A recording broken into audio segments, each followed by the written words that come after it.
Hello and welcome once again to Crazy Comics and Stories. It's me, your charming and delightful old Uncle Rat Bastard. And at the other end of the series of tubes and wires for the 351st time is Joe, Crazy Writer. How you doing today, Joe? Well, I guess I'm doing the same as I was 35 years ago. 35 years ago? Yep. 35 years ago, where were you? That'd be 1983. Oh, that was not a good year for me. But where were you? I was in junior college. I was actually acting. Acting! April 1983, you were acting. Yes. Well, all I know is I don't know what I was doing because it was my senior year in high school, so I was still barreling towards graduation. But apparently 35 years ago, we had a similar snowstorm, not as historic as the one we just went through, up here in Minnesota. So I figure in 35 years from today, we will have another historic snowstorm. And I do not plan to be in the state for that. Coward. Hey, I've gone through two. You've only gone through one. Wrong. No, this is historic. Still doesn't top the Halloween blizzard. No, that was not historic. Oh, yes, it was. No, not. We had more snow in the last 52 hours. Matter of fact, that's the first time since 83 we've had snow for 52 hours. The Halloween snowstorm was crazy because it happened overnight and nobody saw it coming. We saw this one coming, but they got it really wrong again because they're like, we're going to have 6 to 12 inches. I'm going to stop saying that because we've already had 12 inches. So the 6 part's irrelevant. I mean, that was an actual newscast. And it just went on and on. And for this late in the year, although in Minnesota we have had snow as late as June 4th. So, I don't think I was here for that. No, I don't even recall for that. I was just shocked to hear apparently in 1983 we had a snowstorm like that before. But I guess when you're all horned up like you are in senior year and you're heading toward that prom and wondering if you're going to get lucky, I didn't. I mean, I don't even remember the snowstorm. Either that or it just didn't matter. You know? Hey, look, I could stay home and read comic books. Great. Yeah, I couldn't stay home and read comic books this time. It reminded me a lot of the Halloween blizzard in that I was working at a group home and they were like, you've got to get into work. You know, and that's the weird thing because both you and I had jobs where we were expected to return to work. Now, Saturday night was not as terrible. Saturday night, I shoveled out the driveway, but they had not plowed in front of the house. But I was able to kind of get out after a half hour. By kind of, okay, I'll pull back in and hit the gas and boom, all right. You know, and then trying to get going. But every time I came up to an intersection, forget it, I was stuck. Where were you Friday? I mean, were you home or did you have to go to the group home? No, I was at the group home, but the snow, it had started and it was kind of white out, but it wasn't on the road. You know, the road was still fine. It was just you couldn't see, so you just drive real slow. Saturday, it was snowing, and every time you got to an intersection, you just, nope. You weren't moving. So I guess I didn't have that problem because I went to work. First of all, I got 4-wheel drive. Well, we should tell people how many inches we got. It depends, but the official total at the airport was 15.8, although a lot of places got more. Some places got less. I think Fargo got nothing. Duluth got 6 inches. St. Paul got 18 inches. We measured at the group home in the yard, just a yardstick, and we got 20 inches. And that could be off because, like you said, it was whiteout conditions. A lot of that snow was blowing around quite a bit. Now, when I went to work Saturday, so I worked 11:30 to 10, I was actually working at the Humphrey, which was interesting because when I came in, the first thing I noticed, Southwest canceled all their flights. And they were probably the smartest people at the airport because everybody was home. Sun Country still thought they were going to get a few flights out. And Actually, when I got into where I work, and of course this was the OSARPer, where we all sit in a darkened room looking at computer monitors, looking at X-ray images, trying to decide bomb, 2 kids in a Homer suit, that type of thing. And about 2 o'clock is when the airport officially shut down and refused incoming flights and would not let outgoing flights go. So around noon, when this was all happening, like you were saying, it was blowing. I turned on the post road and it was white out. Could not see the airport, could not see the Super America that was like 50 feet to the left. I knew where I was, so I just waited a few seconds and then, okay, I see the road. Let's keep going at about 10 miles an hour. And believe me, I four-wheeled all the way out there. And because there were nobody flying out, I didn't have to be on the computer. I was on the computer all 10 hours, but I turned on the interwebs and I go to flightaware.com, which to me is the single most important website you should ever have if you fly, because it tracks kind of eerily every flight in the air at one time. So when you go to FlightAware, you can actually type in the flight you're going on and it can tell you if it's landed, especially if you're waiting for someone, if it's taken off. It can tell you, like right now I'm looking live as we record, and right now Newark, because of inbound flights are delayed at their origin, an average of 2 hours and 14 minutes, they're having thunderstorms. If you were trying to get to Boston, they have a delay of 52 minutes because of rain. If you were trying to get to Toronto, scattered clouds, 31-minute delays. Same. Fortunately, Minnesota right now is in the clear, but I was watching the skies over Minnesota. What was interesting is because as you're watching the map, you'll have incoming flights are blue. And there's a few incoming flights. Outgoing flights are green. And there were quite a few outgoing flights. It's one thing, and I don't think at about 2, they declared that we were actually in a blizzard, which itself is historic because it's very, very rare. Hennepin County, Ramsey County, the 2 cities, Minneapolis, St. Paul, actually have a blizzard with whiteout, because usually it just doesn't happen. If you've been watching the weather, as like the first wave of snow hit and turned into rain over Minneapolis, St. Paul because of the heat effect.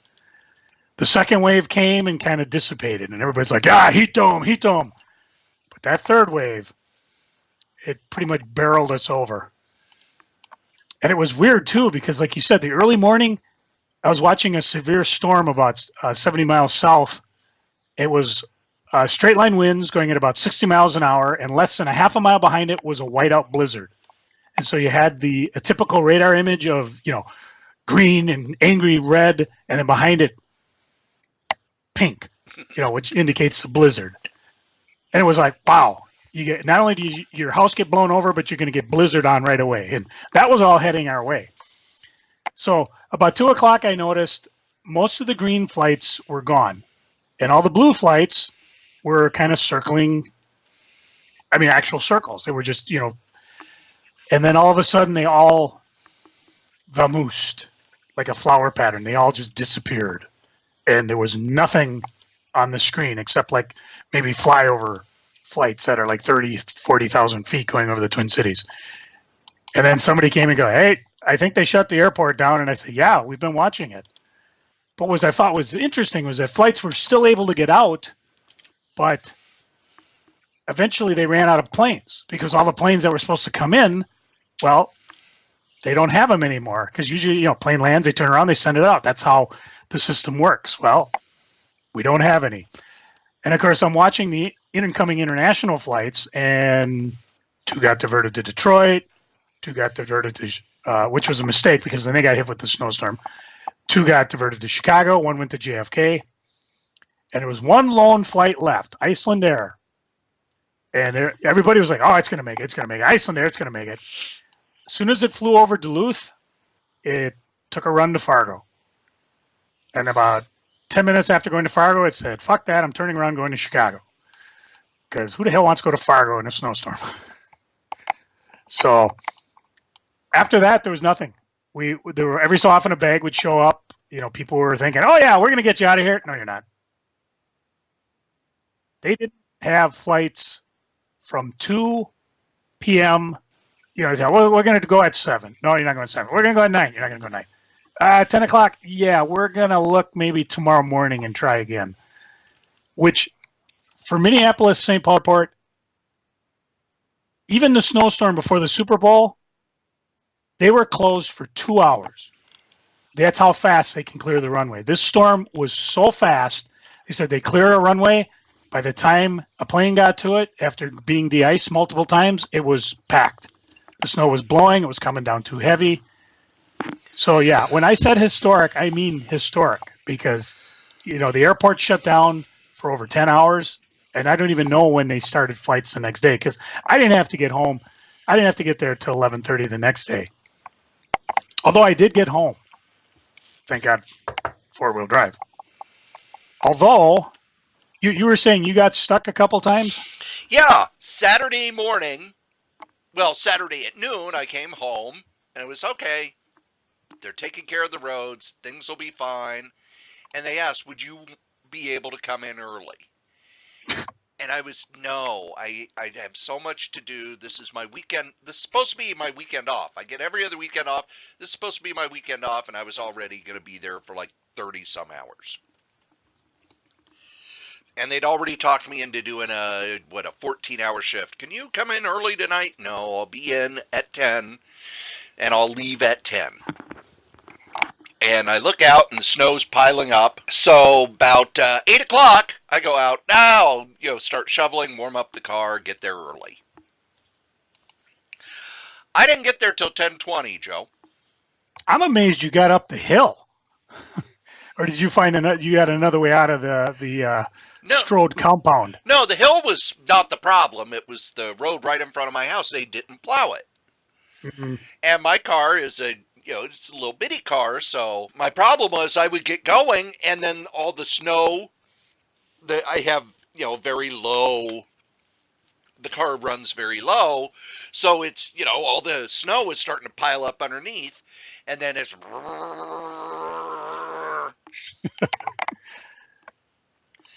but I get there around 10:20, do my sleep shift, wake up, take care of getting everybody up. Everybody is in an owly mood in the morning, too. And one of the clients, every 5 minutes, she works at a place called Choice. Choice is closed? Yes, it's Sunday. Choice is closed. Choice is closed? Yes, Choice is closed. It's Sunday. She'd look out and go, I don't like snow. Choice is closed? And all I can think is, you really want a day off on your day off. So at 10, I leave, and they still haven't plowed in front of the house. So I park on basically on the street so that I'm going to be able to leave. And then Sunday, okay, things look calm, things look cool. 9 o'clock, I go out, I start up the car, I do some shoveling. And I forgot that there was ice under all the snow. Yeah. So I start to go, and the car digs down through the snow till it hits the ice, and then tires aren't moving, or when they do, when your tires are spinning on ice, you're going to go sideways. For a half hour, I'm trying to, get out and get to where, and nope. Finally gets to the point where it doesn't matter what I do, how I rock the car, doesn't matter. It's not moving at all. So I call a tow truck. 2 hours later, the first tow truck that they called, because, you've got the roadside assistance. First tow truck they called, their ETA was supposed to be 10:30. At 10:30, they start calling the guy, and then at 11, they call me and go, yeah, we can't get a hold of the tow truck, so we're calling another one. Meanwhile, the group home is calling every 5 minutes. Are you on your way yet? I called a tow truck. Are you on your way yet? Are you going to ask me if Choice is working today? Tow truck shows up. Oh, I love this part of the story. He hooks a chain up, says put it in neutral, and he's going to pull me out. So he starts pulling. We get going, we get moving, and he stops. And I watch as my car, boom, right into the back of the tow truck. Oh! So And next he looks Monday, at you and says, hey, you hurt my bumper. So next Monday, I get to have my front bumper replaced. Jeez.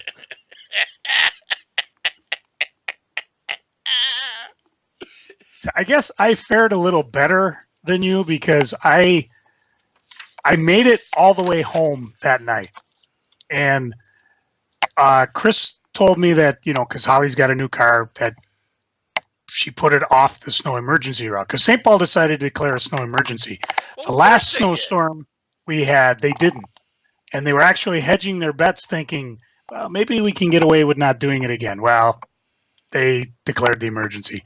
So we got Holly's car into a non-plowed, well, basically they divide the streets, night plow, and then by 8 a.m. you got to move the car to the plowed side and they'll come to the other side. The front is a night plow route, both sides, so we got to be totally off the street. So I'm going to park in the back. Well, the roads were actually plowed in St. Paul, so I was a little disappointed. I did not go on the freeway either Friday night, Saturday night, or Sunday because I don't know, man. People just drive like fucking idiots. Hey, it's snowing. Look how fast I can go. And what's stupid about springtime snow, I mean, today it's melting. The roads are, for the most part, fine, except some of the side streets that haven't been plowed yet. So I think for people who are stupid enough to spin out, not crash, because usually crash doesn't involve some other jerk. But I mean, I don't want to be the person who's sitting outside right now watching the snow melt, knowing that if only I had driven a little bit better, I wouldn't have spun out. Because, I mean, the state patrol is like there was over 790 spin outs. That's just people driving stupidly, in my opinion, and driving into a ditch. That doesn't count crashes. There were probably another 500 of those. 2 people died. So, I mean, I don't want to make light of it, but I would hate in the spring to know, because, I mean, this snow, for the most part, is going to be melting the next couple days, even though we're going to get snow again on Thursday, apparently. So I stay off the freeways. I lucky enough, once I get across Mississippi River under Fort Snelling there, I can just take 7th Street all the way home. And like I said, the streets were plowed. There were a few idiots. I saw a lot of people, again, that were spun out. It's like, yeah, see, it doesn't pay to race that yellow when you're, there's 2 feet of slush and another 2 feet of snow on the ground. And, normally I'll stop and help, but I was like, 53-year-old arthritic man, what the hell can I help you with? I always love the people who just stop in the middle of the street. It's like, there's no stop sign. Why are you stopping? And then you're like, do I want to go around this dumbass or do I want to, wait and see where they go? So, yeah, there was plenty of idiots on the road, but I was able to get home and I saw what had happened is that the plow went through our alley and we had about 18 inches of snow. It looked like somebody cut a cake down the alley. And the snow rows that were left behind, I was like, okay, I am basically going to impale my truck into the snow in my driveway, which is what I did. And then, of course, I got there, and the first thing I do, okay, let's see if I can get out. Backwards, forwards, nope, I'm stuck. I'm home. The next morning we got up. We fortunately, the neighbors were out, and we undug the neighbor's car, got it off the plow side. We undug Holly's car, got it on to the plowed side, which was good because they came by early to plow our street. Then we spent a half hour undigging my truck. And, we got up about 8. By 9, everything was taken care of. I could park in front of the house because everything was plowed. I had no reason not to go to work. And then when I got to work, I found out a friend of mine who lived way out. You're talking, his home was in blizzard zone, which would have been south and west. He stayed overnight at the airport. I was like, dude, if I'd have known that, you could have stayed at my place. Well, I just was having a place to sleep. I said, it's much more comfortable sleeping on a couch than and everywhere at Some the of us airport get was paid full. to sleep on a couch. Yeah, once you got there. So, and then we had a normal, for me, Sunday in baggage. How did your Sunday end up? Well, I got home around 11. I mixed episode 350 of the podcast. Thank you. You've been a beautiful crowd. Thank you very much. Watch some TV because, hey, you're snowed in. You can read comics and watch TV. Yeah, and since we talked extensively about comics last week, let's talk about more comics. Yeah. Let's talk. Well, you know what? You know what's coming out? Let's see. Do the math. Well, Lost in Space. 4. You could binge Lost in Space on Netflix now. There we go. This Friday, Joe, the Avengers comes out. Yeah, and I still haven't gotten midnight tickets. I don't think I'm going to either. So I thought we could talk about our 5 favorite comic book TV shows and 5 favorite comic book movies. Cool. But let's throw in a worst too. Just one worst. Okay. Now, you and I, we have a tradition, We do? Yes. On Free Comic Book Day, we watched the new Marvel movie. Yes. Are we going to do that again this year? I may have seen it by then, but I'm always willing to go see it again. Okay. Then I'll wait, and you can watch Butch and I go, ooh. And I'll go, oh, wait, this part's really cool. Oh, wait, this part, pay attention to this part. This part. No, I would never. And then you'll lean over like 2 minutes before it happens, goes, Captain America dies in this part. And then I'll say, I told you, he'll snap his fingers. That goes into the second movie. So, TV. Joe, what's your favorite TV show? Your favorite comic book related TV show? Well, as usual, I just don't take what you give me and do it at face value. What I do, I turn around and I will twist it because to me, I will give you the top 5 movies and TV shows that actually made an impression upon me. Even to this day, I would probably still watch it. The first one, because the 70s was a vast wasteland of television shows for superheroes. There were a lot of bad ones. I even look at the Linda Carter Wonder Woman one because I liked when they were in World War II Wonder Woman, but then the second season, for some reason, they all came to the modern era, probably because they were tired of the expense of making it look like World War II stuff. But there was one, and of course the Spider-Man one was dismal. I never saw the porn version of Doctor Strange because it was preempted here for a town meeting. And did you see the porn version of Bat Pussy? No, that's something you're going to do a podcast on, I understand. However, it was one of the shows that, although they changed it quite a bit from the original, I enjoyed it thoroughly. And I'm talking, of course, of the Incredible Hulk. That was on CBS, starred Bill Bixby as David Banner because Bruce was a sissy name. And they were right. Just ask Bruce Jenner. Lou Ferrigno was the Hulk. And in the first season, I guess they had Jack Colvin as Jack McGee. It started out as a 2-hour movie. And what ends up happening is Banner's fiance is killed. They assume Banner is dead, which is why the reporter, whose name by Jack Colvin the reporter's name is Jack McGee, so don't get your Jacks mixed up. He spends time hunting down the Hulk. In the second season, they dropped that. It was very much kind of a fugitive style because Banner just kind of walks into town. He gets caught in a situation, and it come to the, shit was getting real when he opened his eye, and it was all green or white or whatever it was back in the 70s. Because then we knew it was just a matter of time till the Hulk showed up. The Hulk didn't talk. The Hulk didn't do all the things that the Hulk does nowadays. But it was pretty powerful show. And, of course, at the end, Banner just turned around and left. And Cory, do you have that sad walking away Hulk music we can play? Yes, of course I do. Aww. So, yeah, now I'm sad. Cory, while I recover, what would be one of your top 5 favorite comic book TV series? When I think comic book TV series, the one that comes to mind first is always going to be the Batman TV show. And I have a weird love-hate relationship with the show.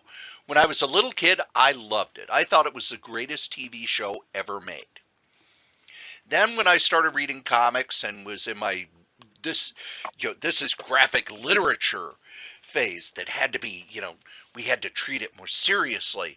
And, you had the Neil Adams Batman. It was like, oh, that Batman TV show was a mockery. It was a joke. It was terrible. And then after I was done being full of myself, I enjoyed it for exactly what it was. And one of the things that people, I think even still to this day, don't realize is a lot of the stories were actually adaptations of Batman stories before 1964. The Bob Kane stuff. Bill Finger wrote one of the episodes. And it's just so witty and fun, and it works on 2 levels. If you're a little kid, it's very, very serious for you. If you're an adult, you get the jokes, you get the humor, you get the, how it's over the top. And there's never been a TV series, I think, that captured that sort of golden and silver age feel of a DC comic book half as well as the Batman TV show did. It was the last big, it was the white whale for DVDs because it wasn't available on DVD forever and ever and ever. And when it came out, I think that was the last time it was a big deal that something came out on DVD. And I could watch it endlessly and enjoy every episode. The next one I've only got one word for. Shazam! No, I'm not doing Gomer Pyle, although he did kind of sneak out there. I'm talking the half-hour live-action TV program. Again, CBS came to the rescue, and this one was, I think, Filmation actually did it. It was probably their first live program they ever did. And I've been looking up and down, trying to find the opening here, because it's basically Billy Batson hangs out with some creepy old man in a mobile home, and then he communicates with the gods, and the gods tell him, well, you need to go help this kid because he's really effed up. And somewhere along the line, he's going to have to say the magic word that replaces Billy Batson into the world's mightiest mortal, Shazam. I might send you an MP3 of that so you can just dump it in there. But anyways, it went for 2 seasons. Michael Gray was Billy Batson. And, of course, as a kid, yeah, I watched the Batman TV show, and it's on my list, and I'll talk about it a little bit later. But this was the one that you're thinking, that could be me. Maybe not with old man. And although, did they call the old man Uncle? No, it was his mentor. Yes. It'd have been cooler if it would have been like... his name, Mentor. Mentor. Yes, played by Les Tremaine. It would have been better if it had been like his uncle or something. At least it makes sense. But the Captain Marvel was played by 2 actors. And I guess it was a 1973 Dodge Open Road motorhome. Thank you, Wikipedia, for that little trivia. Eventually, it teamed up in the 2nd season with Isis. And she was pretty hot. But the big thing is when they actually crossed over. Because what it was is you'd Shazam, boom, there'd be some kind of weird thing in the background, and you'd see Billy disappear and Captain Marvel appear, and then he'd run and jump over the camera, and then whoosh, he'd be flying. And while he flew with his arms out, Isis would fly with her arms back and looking up, which again for pre-adolescent teens was kind of hot. But when they finally got together, they just kind of, hey, how you doing? And I wish I had the episode where they actually teamed up to fight whatever it was they couldn't do alone. But it was fun. It lasted till 77, and then like most things in the morning, it disappeared. And I'm looking. Where the hell did Shazam go? Oh well, And I think I could get it on DVD nowadays.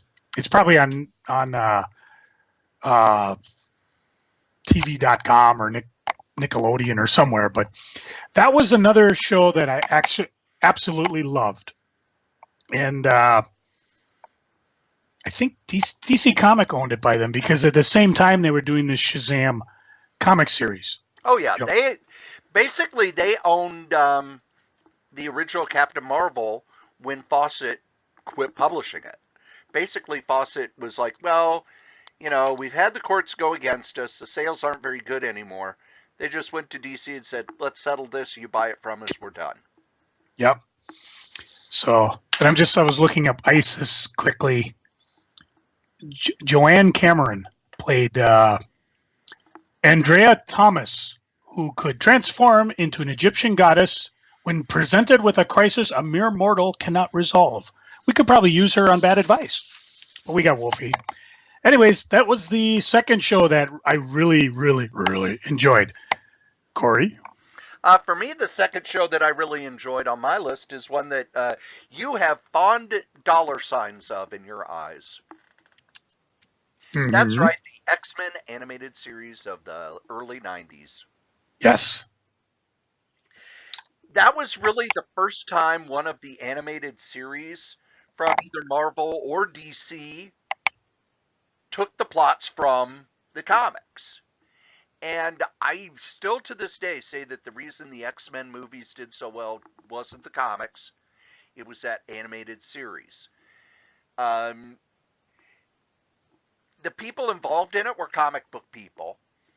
Marvel... including our own Dan Wiesenmeyer, who owned or co-owned Hot Comics. So we were actually on the inside track in terms of Hot Comics because we knew everything that was going up as much as Dan could say. He still was under a, confidentially thing, but we were hyped for this thing long before anybody was even aware it was coming out. Well, the guy who ran the show, Will Mineo, was also the guy who drew the DN Agents in the 80s. So he knew his comic books, and it really showed. And, the Marvel cartoons in the past, Spider-Man and His Amazing Friends was good for what it was, but boy, it didn't reflect the comics very well. And the Fantastic Four cartoon, it was okay. Well, he needs a dog because the dog will end the show with some type of humorous thing. So every kid show needs a dog. And don't forget, Fred and Barney meet the Thing. Thing ring, do your thing. And they never met. But, thank goodness we had the X-Men animated series, which, by then, both you and I were adults, and we were still like, oh, I gotta watch this. Joe, next on your list? Well, I mentioned it earlier, but I'm going to just go right into it. I, too, am very fond of the Batman TV show because it was on as part of the reruns on weekday afternoons. And I don't remember which channel. And it didn't matter because back then it wasn't talk shows. You had game shows. One, I think you'd have like Match Game, whatever the year was. Match Game was over. Match Game was usually on at 2:30. If I got out of school early, I could get home and watch it. And then they had one where, was it not the Newlywed Game, but it was a guy would be talking and his wife would be backstage and she'd appear in a little monitor. There were three of them. Tattletales. Yes, Tattletales was on afterwards, which I liked less than Match Game. Soap operas would be over by 3, and then you'd start getting the reruns. If I was lucky, I'd get Tom and Jerry cartoons. You'd see Gilligan's Island. You'd see Partridge Family, Brady Bunch. Batman was on every so often. They only ran it a half hour, so it would kill me when you got to Friday, and it was a 2-parter, and you had to wait until Monday to watch it. But if you timed it right, you'd know when, okay, this Friday, Thursday, Friday, I can watch it. Or worse, when you watched it and the second part's tomorrow, and you know you're not going to get to watch it. Because again, this is pre-VCR days, so it was hell, but it was fun. And I didn't recognize the camp as much. I just thought it was cool. He had the gadgets, he had the car, when they did the second season, they brought in the Batmobile. They brought in the uh, the Batboat, the Batcopter. Rarely, if I was lucky on a Saturday afternoon, I might catch the Batman movie. Of course, I was always baffled. Like, they never explained why different actors would play Catwoman or Riddler. Never noticed Cesar Romero's mustache until somebody pointed out to me much later. But it was a fun show. And, what I loved about it, and I will talk more about this when I get to the one that I think's the worst, they hit the villains. Even I knew if you're going to fight the villains, you got to fight the villains. And I knew the first half somehow Batman would be overcome, but you just had to wait for the second half. And then of course when they got in the third season with Batgirl, later on I discovered all the mythology and what happened for it. But my initial reaction with Batman was it was a syndicated rerun on the afternoon. I'd get home and I'd watch it and absolutely love it. And sad thing is there was not a dearth of merchandising for Batman. So we weren't running around the neighborhood playing Batman. Well, there wasn't by that time. No. When the series first hit, you had Batmania. Oh yeah, but that was toys and this and that. And then when the Batman movie in '89 came out, there was so much more. And really, it's never stopped since then. But I was 3 at the time. What the hell would I care? Here, have a Batmobile. So, but that was my exposure to Batman. Absolutely loved it. I'd never had the hate that other people have had for it. I enjoyed seeing reruns of it. I mean, there was times when I'd groan and go, "Oh, I can't believe it. That went over my head." And of course, I will ask the Strode. I know you never see it coming. What, for a shiny? God, never mind. It's not so shiny. Dime. Think of all the the climbing up the side of the building, and a special guest would pop out. Which one was odd because of the fact that his or her show was on a different network? Oh, I remember thinking about this.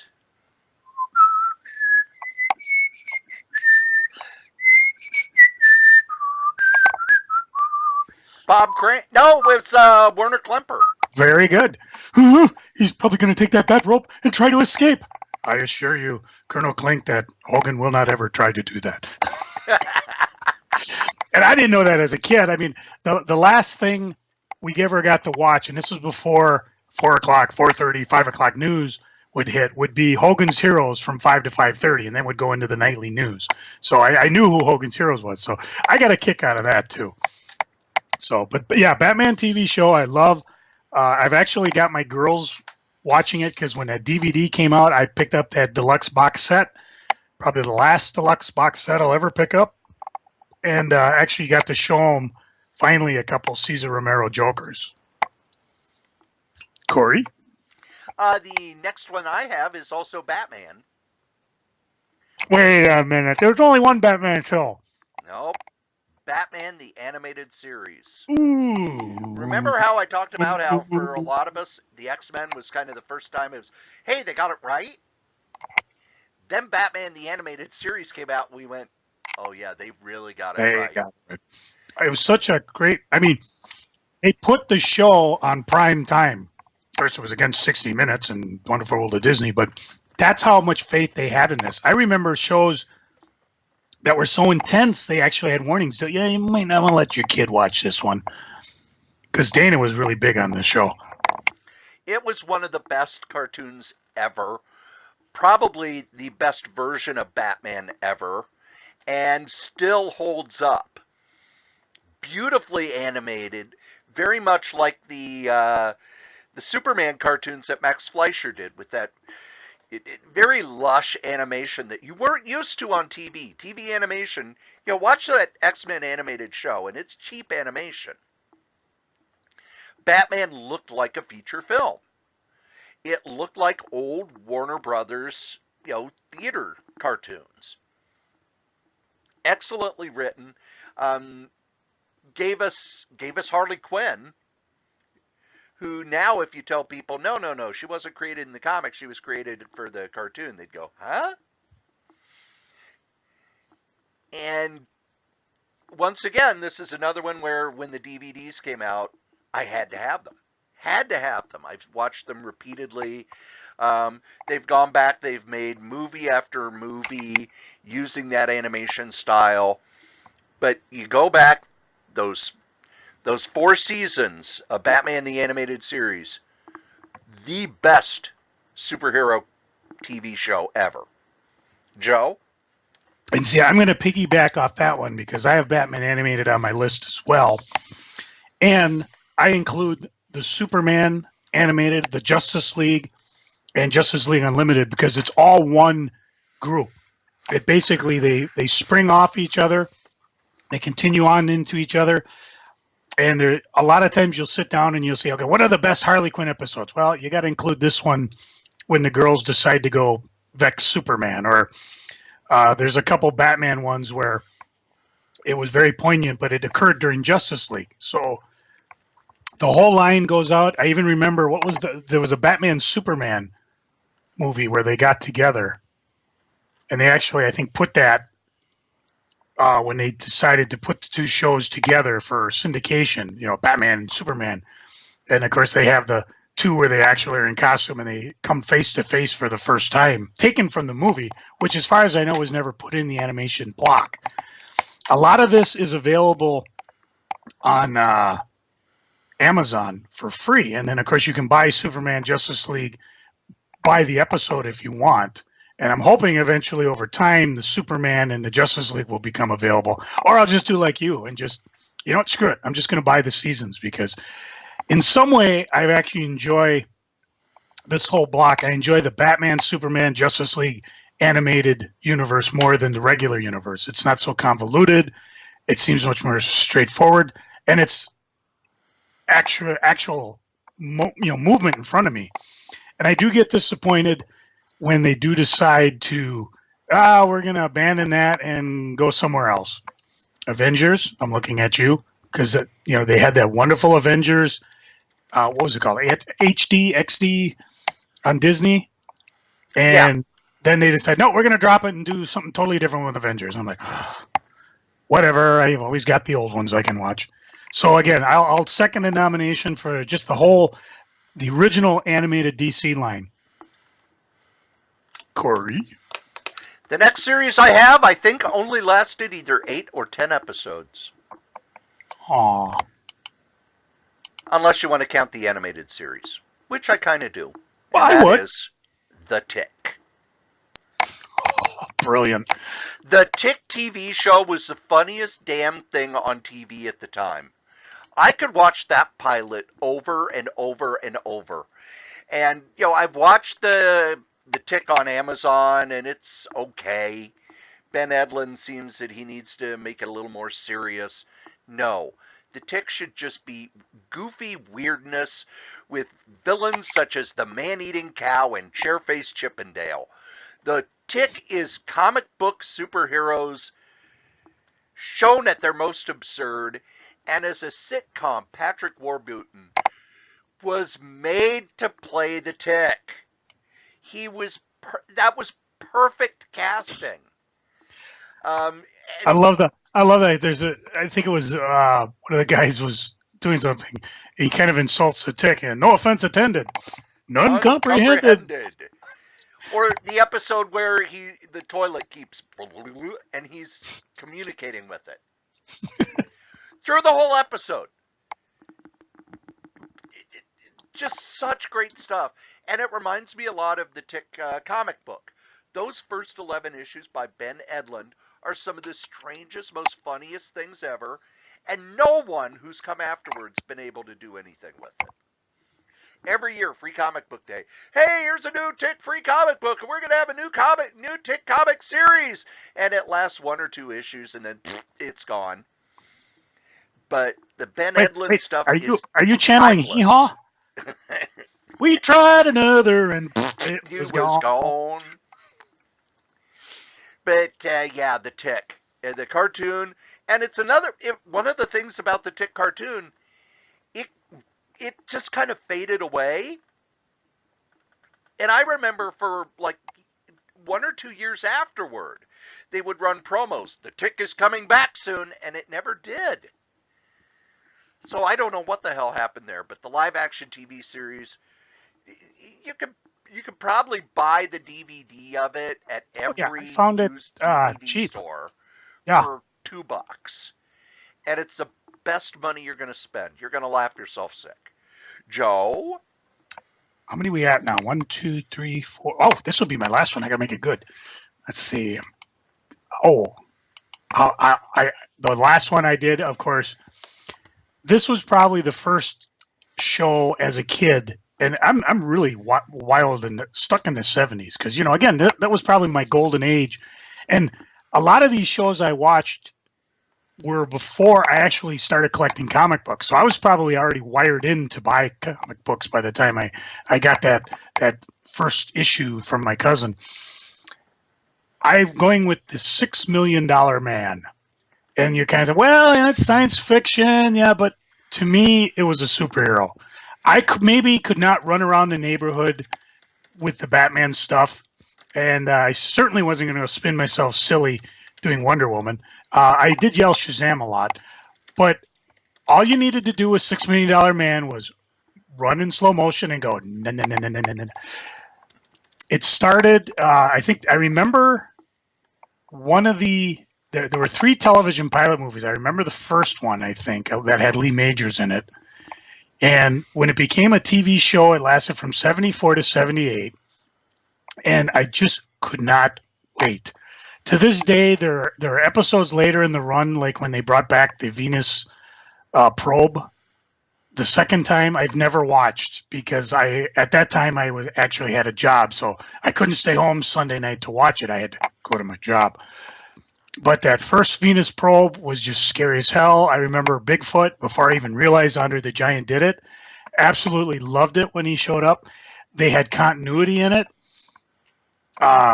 When he first battled what eventually would be known as fembots, the first time he battled the guy who had made these look-alike robots, Cory, and this won't even be an ask for stroke because I don't know if you're big on this show.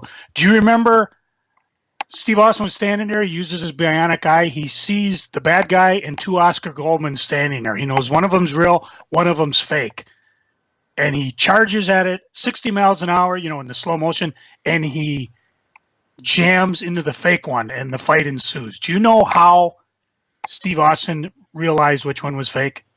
I do not remember that, no. The robots don't sweat. But the next time he showed up, they did.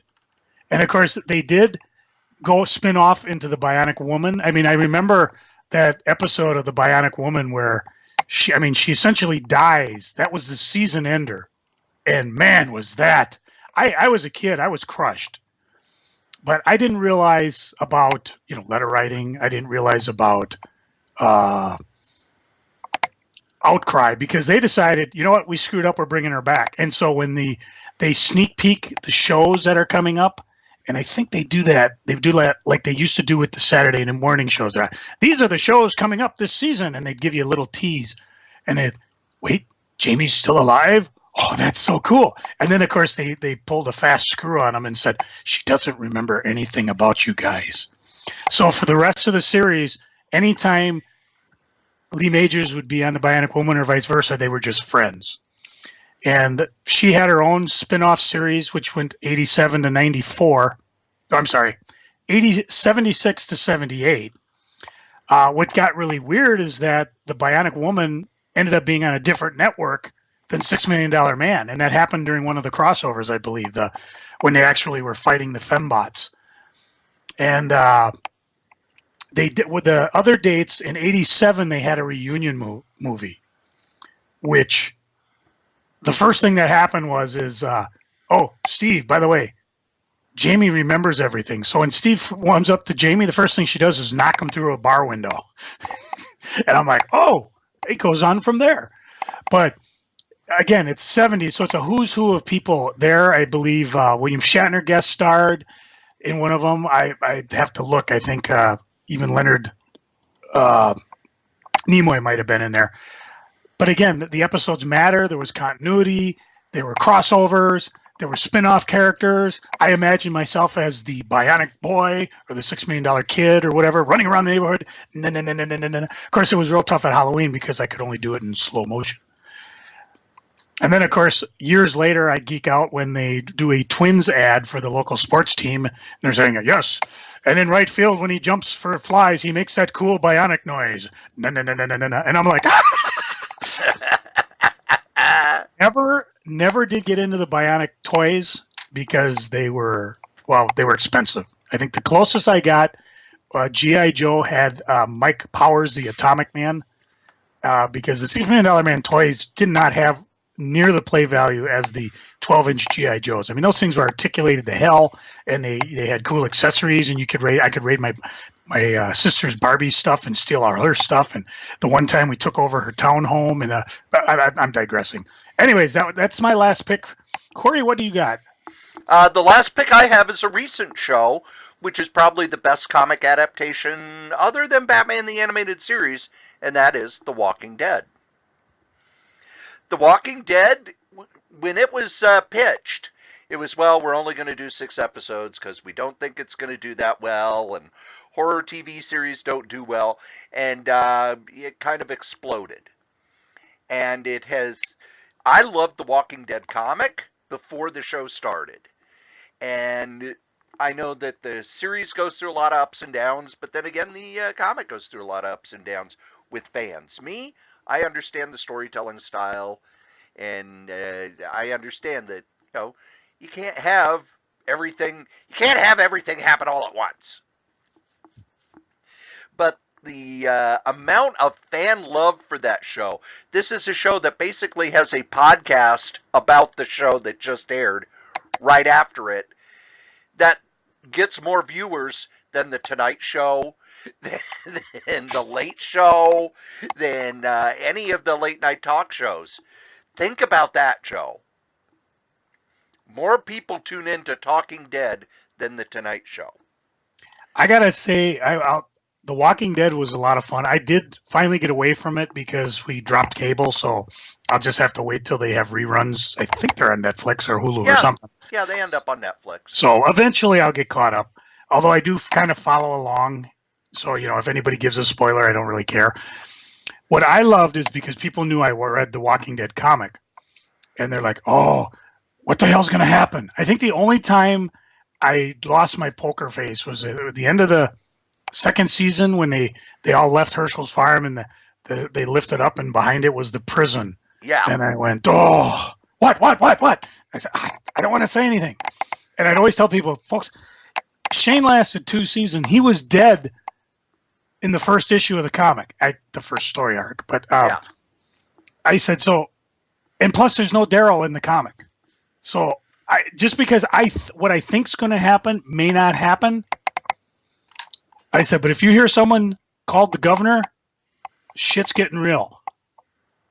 And not quite as real as the comic, but so, yeah. And again, The Walking Dead is one of those I will eventually get caught up on when they're all available on Netflix, because I've pretty much tapped out of the show just because I don't have cable.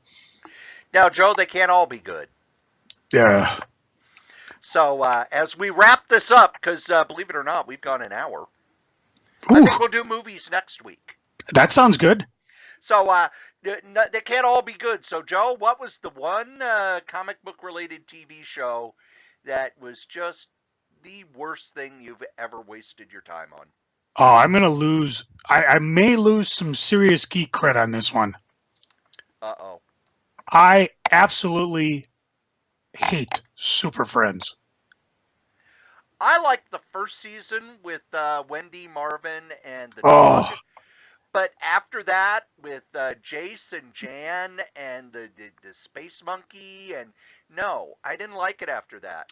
Nope, I didn't even like them. I mean, because the big thing was no matter what happened, it always started with them. It always had Batman and Robin, and all we knew is if Superman wasn't off the frickin' planet, the episode would be over in 5 minutes. Not to mention the fact this was the 70s, and although I did get plenty of superhero decent fights in the Batman TV show, and we wouldn't get better ones until the Batman animated series. Well, the X-Men too. But they never hit the villains. They basically would stand around and, okay, Luthor, I'm doing the Luthor. It's my turn to take care. Superman, I will stop you, Luthor. And he throws a big ass donut at him or something and stops him. And now it's Black Manta's time. It's time for me to. Well, I will stop you. Oh, terrible. I even to this day, I love aping Ted Knight. Meanwhile, at the Hall of Justice, and I love all the references, and that Casey Kasem was in it, and Ted Cassidy, and all the wonderful voice actors. I love. I tried it in all its incarnations. When they had the Challenge of the Super Friends, and they brought in some new Super Friends, and every so often, Flash is going to be in one, or Teen Titans might be in one, or oh man, it was just the dregs. And I try looking at it. I mean, I enjoyed like the new Scooby-Doo movies when Batman and Robin were in them, but the Super Friends for me were quite possibly the worst banal things ever happening to any comic superheroes, because they were so against. I don't see anybody that can say I watched Super Friends and then went to go buy comic books, because they were just worlds apart, and it was because they were trying to keep us kiddies safe by not showing the fact that Superman would basically clean Grundy's block in about 2 seconds. So I just didn't. Yeah, I didn't enjoy any of them. I tried them all, but it just never gelled for me. And again, I really didn't get into the animated stuff again until the X-Men animated movie came forward and actually made it worth watching again. Although I did watch some of the Spider-Man ones, and that suffered from the same thing too. You know, repetitive animation. He never really hit the hero. You know, you watch him going across the skyline. What the hell is he shooting his webs on? But and when Green Goblin showed up, he was just an idiot with a green mask. He wasn't none of the fun stuff. Like, oh, he's Harry Osborn. So, anyways, sorry, I'm not a Super Friends fan. Cory, there was a Flash Gordon TV series on the Sci-Fi Channel a few years ago. What do you mean, Flash Gordon approaching? And I was like, oh, this was back when they had, Battlestar Galactica. They had Warehouse 13. Sci-Fi was doing really fun TV shows. Well written, well acted.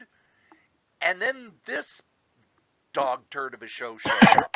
Now, Joe, would you watch a Flash Gordon TV show that takes place on Earth? Where they never go into space? A young Flash Gordon, maybe? No. They're fighting Ming, who's would send people to Earth, through portals. And I watched that. It was called Power Rangers. They never went into space. They didn't go to Mongo. It was boring. It was one of those shows where I watched it, and then I realized, it was only 13 episodes, and I'm like, well, it's got to get better, doesn't it? Doesn't it? Supply. And then it ended on a cliffhanger. And Sci-Fi canceled it. And I was like, oh, meh. It reminds me of the show Feed the Beast, which was a show they had on AMC, which was about these two brothers. One was a bad boy chef who'd been in trouble with the law, and the other was, the money guy whose wife had died. And it ended on a cliffhanger with them in the restaurant as it explodes. And then they said, well, it hasn't been renewed. And I was like, good. I'm glad everybody on the show died. I hated all these characters, and they were in this building that exploded. Good. They're all dead. That's a good end. And Flash Gordon was kind of the same way. Oh, good. I hope Mongo destroyed that Earth. Yep. That's one Earth in the multiverse we can live without. That's right. You know who we don't want to be destroyed by Mongo?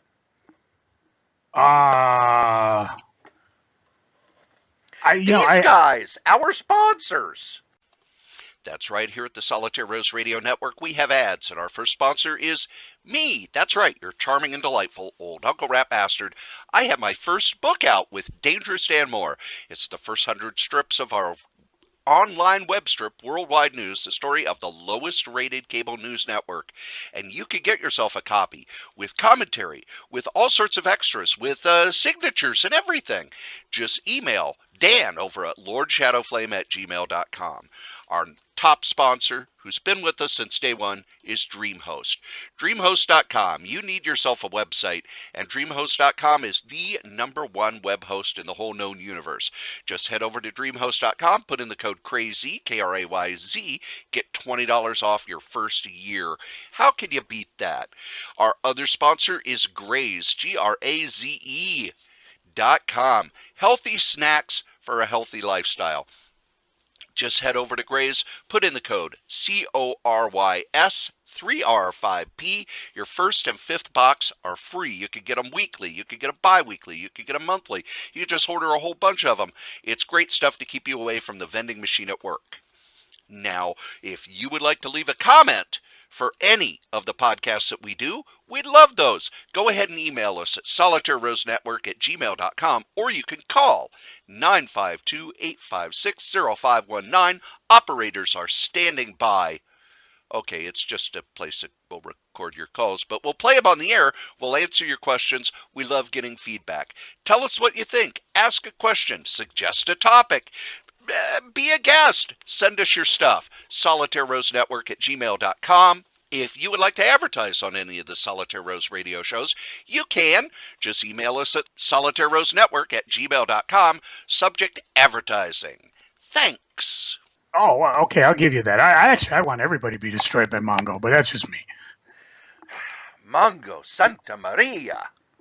Mongo just pawn in Game of Life. And we've got other podcasts, too, where we don't mention terrible TV shows like Super Friends and Flash Gordon. And here's some news about them. The Solitaire Rose Radio Network has all sorts of podcasts. We've got Scrabbling Across the West with Dave Cafell and his lovely bride, Stephanie.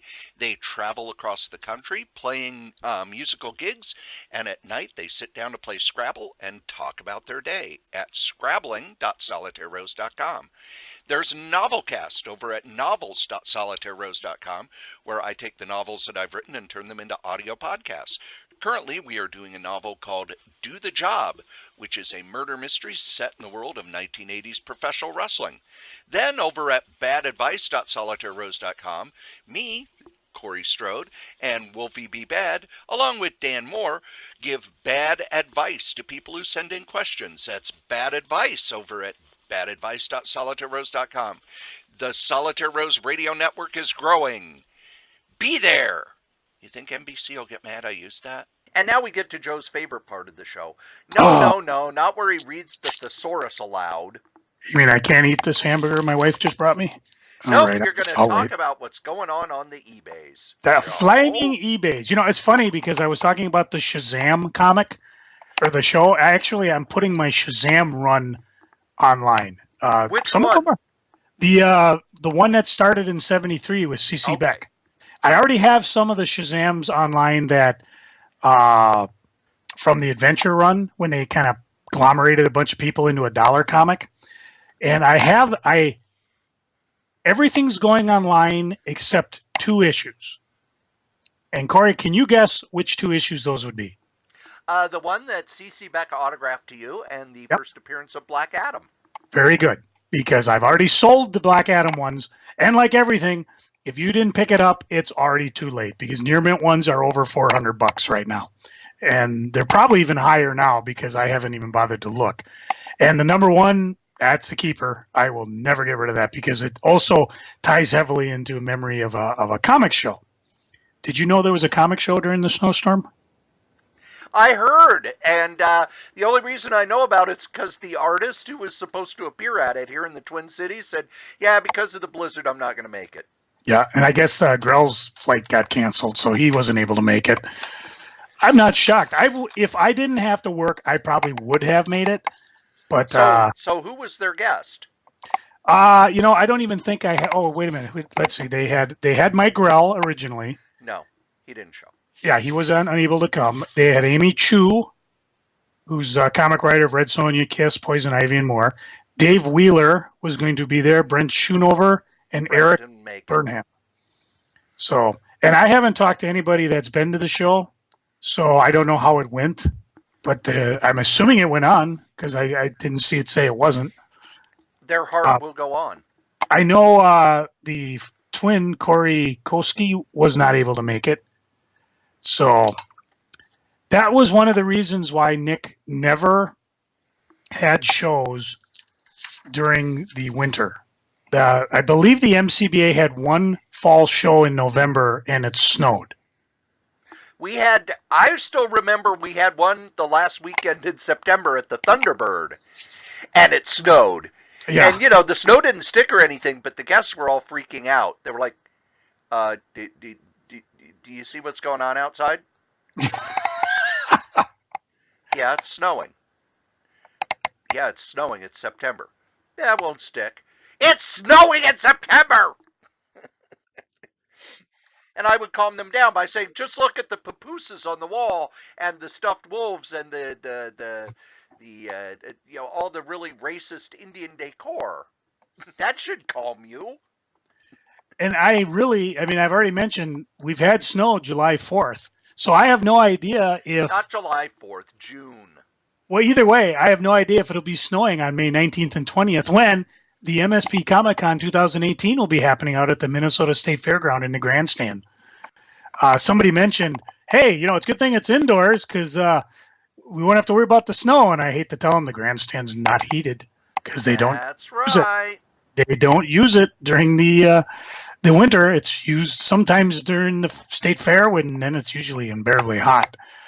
So the reason I bring up Comic-Con, because I do that all the time, is one of the things I do on this here eBays and at the con is I have a lot of things online that I'm selling for the charity booth. And the charity booth this year is going to be giving all proceeds to the Bikers Against Child Abuse local chapter in Minnesota, and of course the Comic Book Legal Defense Fund. So as we get closer and closer to the con, not only will those items be taken off the eBays and put back into the stock where they're going to be at the charity table, with this year, my whole family's going to be there. Even my wife's going to come hang for the day. What?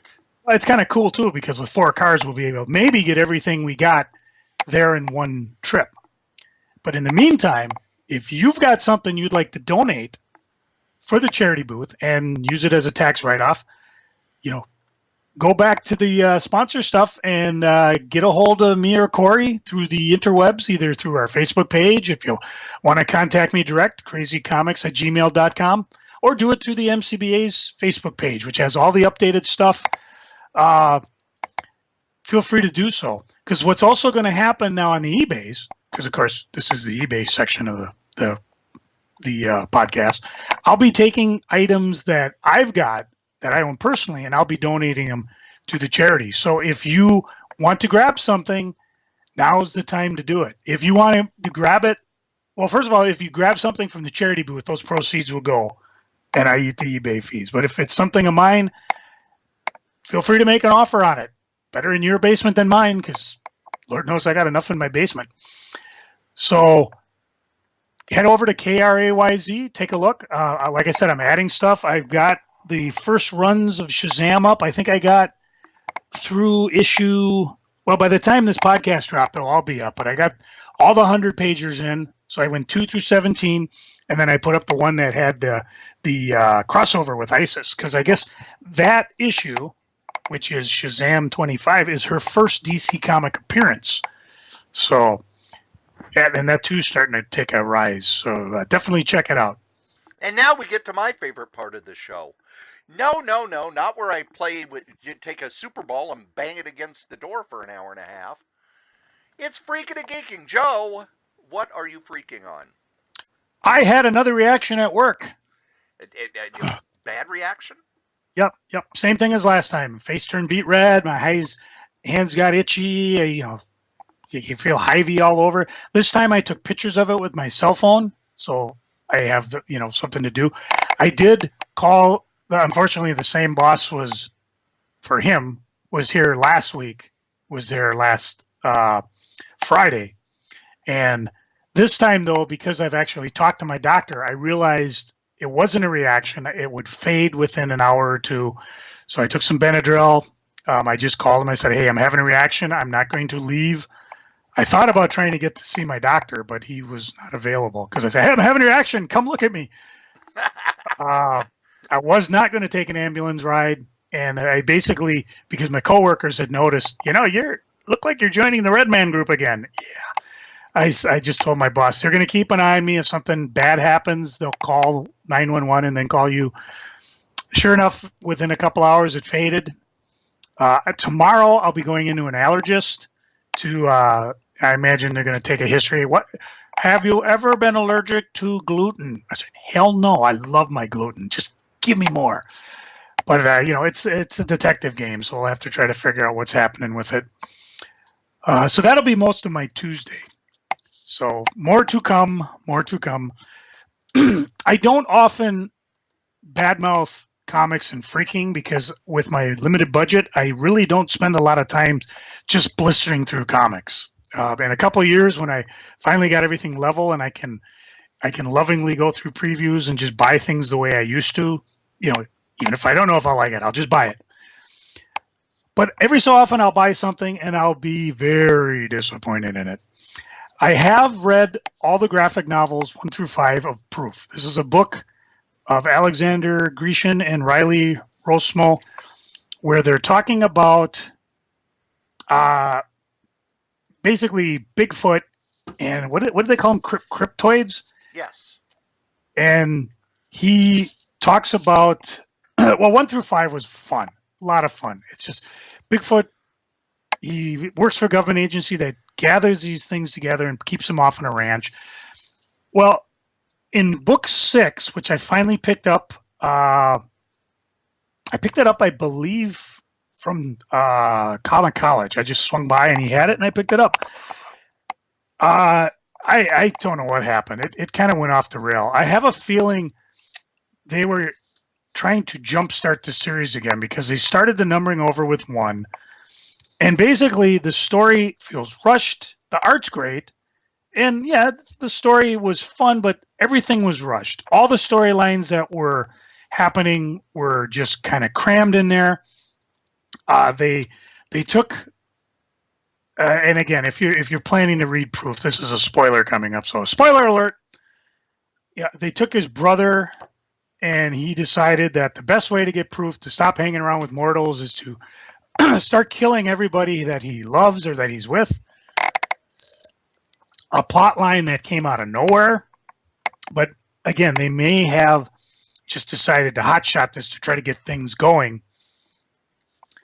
And then as you get into various spots, there's different flashbacks where they go like one of the storylines and they're like, well, this is what happened back on the ranch while Bigfoot's fighting for his life in Tokyo. Well, meanwhile, what's going to happen? Well, we will follow that up in this series, Proof, the whatever. And then they get back to the story and it fights. And then they go back in time, way back when Bigfoot, who's been around a long, long time. We're talking all the way back from like Thomas Jefferson. And they say, well, what happens there? Well, we'll follow it in this series, Proof, the whatever. I lost count. I think they did that like 4 times. And then the series itself ended in a cliffhanger. And there has been no Proof since. This wasn't a wrap-up. This was the worst type of tease you can give a fan. You teased 4 separate series. You didn't wrap up the original series. As far as I know, there is no more Proof. I can't handle the Proof. Again, if these guys are working on it, fine, somebody correct me. But this book was way, way unsatisfying. And if you're going to read Proof, just stick 1 through 5. And if they ever come out with a book 7, 8, 9, 10, 11, like they promise in this particular one, maybe I'll come back and revisit it. But this really was a very, very unsatisfying ending. Other than that, we got a lot of snow. Cory, what are you freaking on? Well, we already talked about the weather. And it's frightful. Mike DiCarlo is an inker who worked at DC and, some Marvel and Bongo, but you probably know him best for all the work he did on New Teen Titans over George Perez, or the inking he did on the Omega Men. And I connected with him over Facebook, as have a lot of people. Last year he put out a sketchbook that I picked up because I'd never seen his pencil work before, and it's very detailed and it's just very nice, and he does pencil sketches of creators and celebrities that he admires. On Saturday night, March 24th, 2018, at approximately 10 p.m., his wife left the hotel room to get 5 or 10 minutes of fresh air with a brief walk around the area. After 2 or 3 minutes, he felt awkward about letting her go alone, quickly got dressed to go out and join her. To his horror, a crowd was already gathering around a fallen body in the adjoining hotel street, and he knew it was his wife. She was struck by a car as a pedestrian. The driver, an 18-year-old female, did not flee the scene and was apparently not impaired, but she had no license and no insurance, and his wife is still comatose. Now, he was doing an appearance at a convention in Portland, and he lives in Indiana. So what he's done, he has, been flying out to visit her as she's in this coma. And Spencer Beck, who we should talk about at some point because he's kind of the one of the earliest comic book art agents, started a GoFundMe, which will be in our notes, in order to raise the money for his wife to be transported back to Indiana so he doesn't have to fly out to see her all the time. It's a tragic story. It's one of those where she could come out of the coma at any minute, or she could be in it for the rest of her life. And I'm going to put the notes in the put it in the show notes. I never ask a lot of our listeners. Matter of fact, when listeners write me to ask to send us stuff, I usually say, buy something from the sponsors, buy something from Joe. I would like to ask our listeners to contribute to this cause. Mike DiCarlo's good people. The medical cost. This doesn't even get into the medical costs, which are going to be astronomical. And then right before we did the show, it was announced that Harry Anderson, who most people know as either Harry the Hat from Cheers or Judge Harry on Night Court, passed away at 65. He was an actor. He was a magician. I actually met him when I was down in New Orleans. I went to a tiki lounge that was a few blocks off Bourbon Street, and he showed up, and then a bunch of amateur magicians and, magicians starting out just somehow knew he was there. This is before, cell phones and the internet and stuff. And he just sat in the corner at a table and held court, telling stories about, doing magic shows, and each of the kids would show their sleight of hand stuff, and he would give them pointers and say, here's a different way to do that, and, just demonstrating. And I just was kind of a fly on the wall. But it was one of the most memorable nights of my life. The guy was charming. He was kind. He was quick. He picked up on things rapidly. Might be one of the more intelligent people I've ever been around. And I was a fan of his before that, but after that it was kind of, I really, really like this guy. And I don't, celebrity deaths, I really don't do a lot. I'm not one of those people who, this celebrity died. But Harry Anderson passing, I feel pretty sad about. So if you got Night Court, or if you got those episodes of Cheers, or if you've got the Saturday Night Live appearances, because he did Saturday Night Live where he would do comedy magic. Guy was a genius. Joe, what are you geeking on? Well, I told you we've been watching Hogan's Heroes as kind of our late night rest town. Just a light, silly comedy to go to sleep. But we've added a twist. We decided we're going to start watching Comedians in Cars Getting Coffee. Oh, I love that show. And every night, Chris gets to choose somebody, and then the next night, I get to choose somebody. It's all on Netflix, and I think Sony Crackle, too, although I don't have that. It started on Crackle, and it has since moved to Netflix. Okay. And Crackle. And, yeah. I think there's 60 episodes so far, and we just kind of flip through, and we decide which ones we're going to watch. And it's basically, it's a short, I think maybe 20 minutes, and it's Jerry Seinfeld. He starts up a car, and once he started up a mobile home, and then he calls up somebody, and they go drive around and get coffee, or whatever they like, in case they don't like coffee. And so far, let's see, Chris started out. Well, actually, I started out because for some reason I wanted to watch David Letterman one. Probably because I'd watched the first one of David Letterman's show on the Netflix. His is what's Letterman's show on Netflix called? My next guest needs no introduction. Okay, and I think there's 4 of those out. And again, that's a great show too. I've watched the first 2. So I watched David Letterman, and then Chris chose one. She chose Chris Rock, and then I chose Howard Stern. That episode was so great because And even Howard my wife just complained the whole time. Yeah, and my wife's not one to like Howard Stern, but she actually enjoyed it. Then I watched Tina Fey, and again, well, that's kind of our new routine. We pick comedians in cars getting coffee, and then we watch Hogan's Heroes, and we're watching them going backwards. So we're in the season 4, going back to season 1. So that's kind of fun. Reading wise, as you guessed, I didn't sit and watch the lack of airplanes all day long while I was at the airport. So I did get some reading in. I found apparently I'm a sucker for these things when they come out with the special Rolling Stone edition of The Beatles, the ultimate album by album guide. And, I picked them up because I'm thinking, well, this could be a cool collectible to hang on to. And I'm looking for the copyright date on this sucker, and I'm not sure when it came out.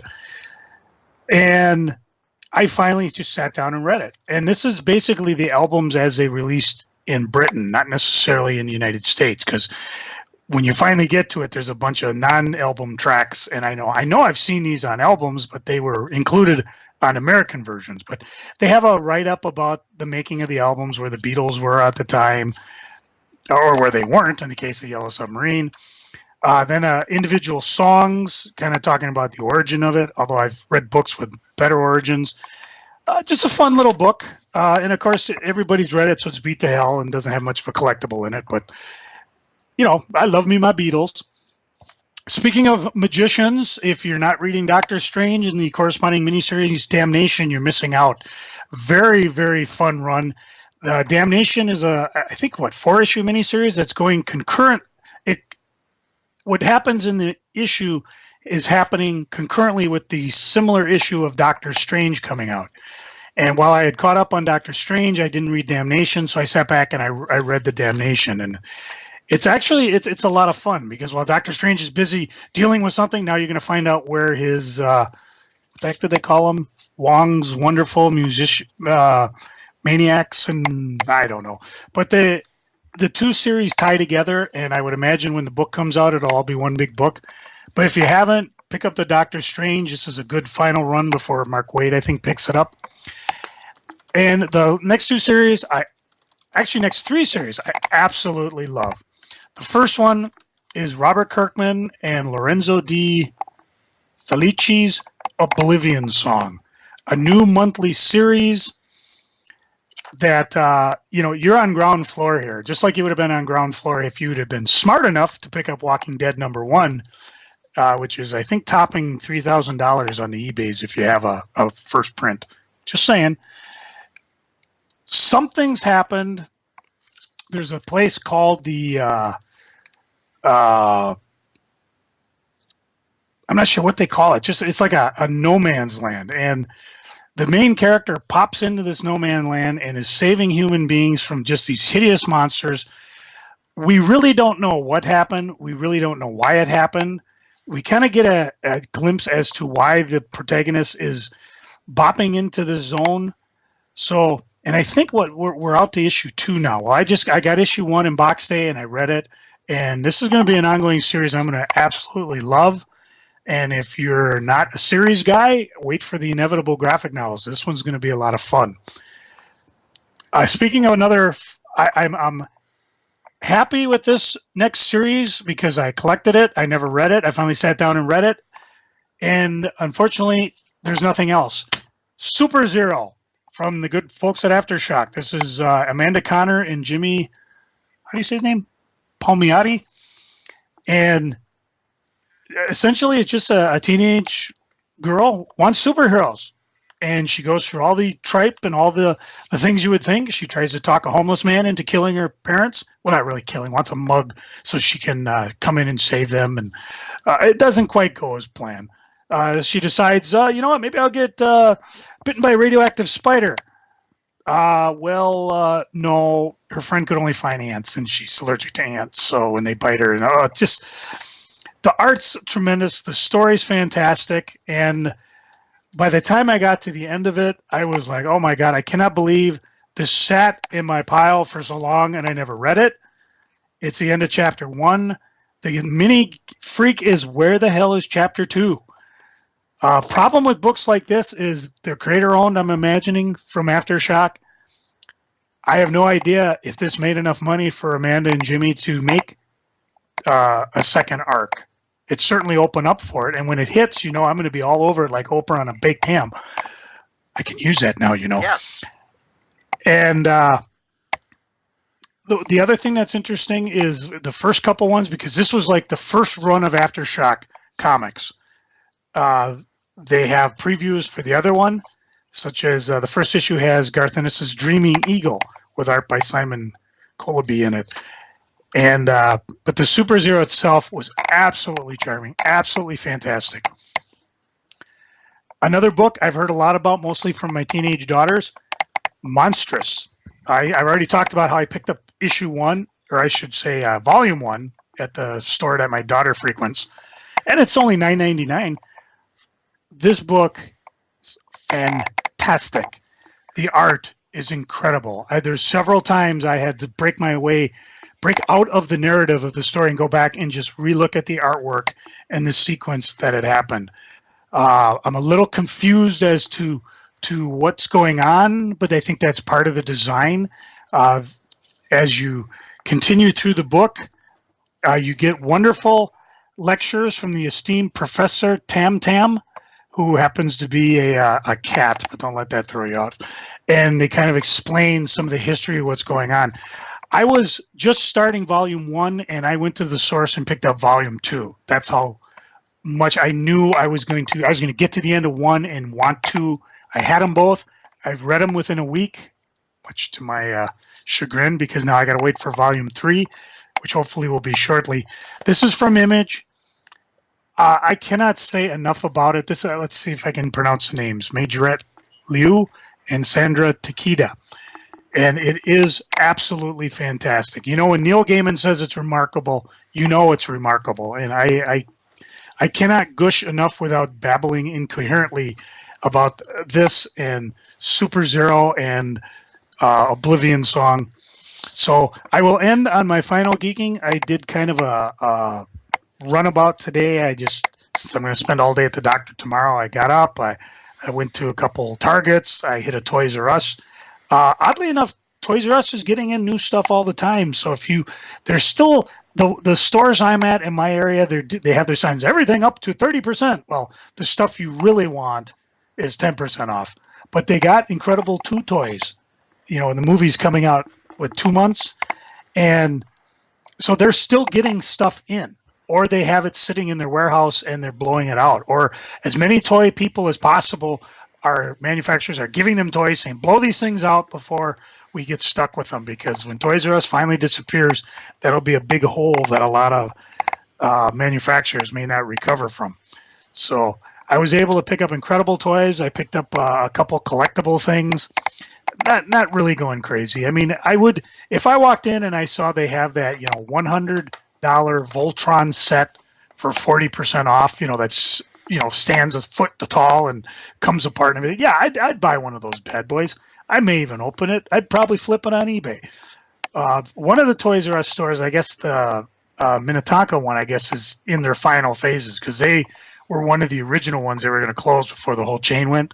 So somebody said they're doing like 75% off, but I haven't trekked out there to see if it's worthwhile doing it because, I got to start saving up. Comic-Con 2018 is right around the corner, and I got a lot of gas to get. Cory, what are you geeking on? Joe, can I borrow $1,500? Hang on, let me see. I'll tell you what. Let me count these pennies, and I'll get back to you. 1, 2, 3. Oh, damn it! I lost my place. Let me start over. I'm going to mute while you do that. Chris Samney, who artist on Captain America currently, has also drawn Daredevil, drew the Thor series that was written by, oh gosh, I can't even remember the guy's name who wrote it, but he's the guy who did, Robert Landridge, who also did the Muppet comic. For the first time ever, he is selling his art. Ooh. The cover for Captain America number 800, I'm sorry, the cover for Captain America number 695, $1,125 with 5 days left to go. Okay, well, I got 5 cents here for you. It's not doing anything. It's all yours. And all those dimes I've won, so that's at least $2-3. Yeah, we're getting there. But it's all out on eBay. And I did not know he had never sold any of his original art before. The next thing is I finally got all caught up on the XMen. And they have given a good reason for the current mutant hysteria in the Marvel Universe. Ooh. Is it a spoiler? No, it's not a spoiler because it's one of the things that the X-Men does very well when they're done well is that they take stuff that's going on in our world and kind of superhero it. There is a TV host that is whipping up the anti-mutant frenzy, saying that they all need to be deported. Brilliant. Yes. And it also ties in with the new Brotherhood of Evil Mutants, and it's a very well done idea, and it's one that hasn't been done before. Because one of the things about the mutant hysteria is, when Chris Claremont did it in the late 70s, early 80s, okay, cool. But then every time they revisit it, it seems less and less plausible. This one seems very plausible. And it's, well, they're not American. They're not even human.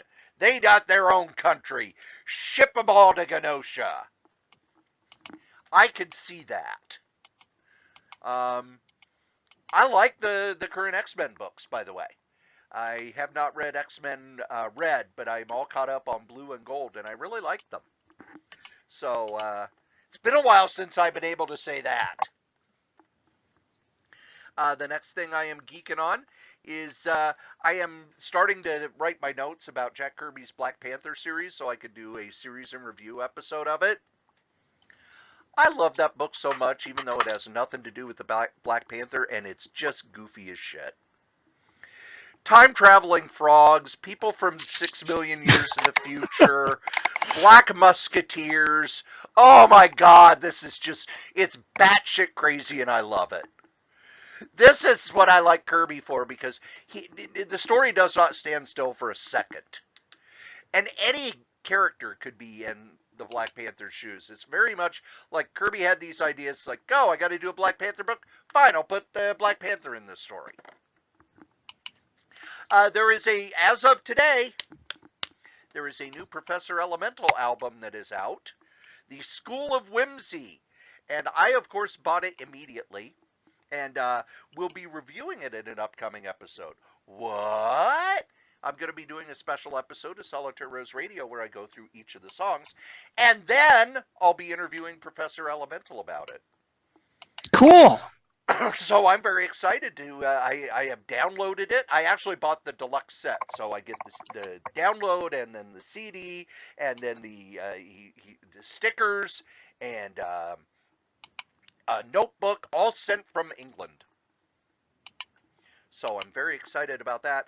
And then the last thing I am geeking on, I've been talking about how I like to go through now with Image and just read a big chunk of their stuff.